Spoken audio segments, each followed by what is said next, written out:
Hi, I'm Dave Jereb from Move About Therapy Services. And I'm Tracy Stackhouse from Developmental FX.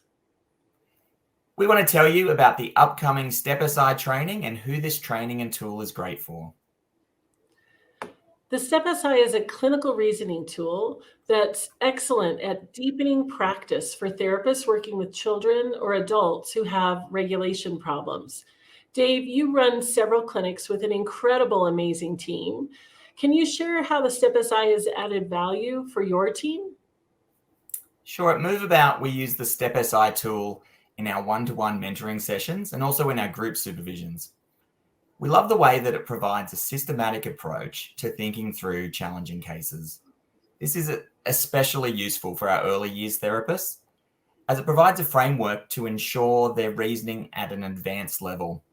Our more experienced therapists who've taken the course, they're blown away with how it deepens their understanding of regulation beyond the quadrant model or that over-under perspective.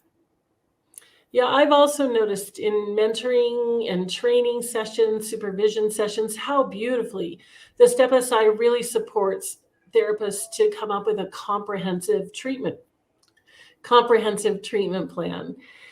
And it offers clear practical strategies for families moving outside of the clinic into daily life. So come join us for the STEPSI. Click the link for more information and to register for this awesome training and to book in for the bonus integration sessions.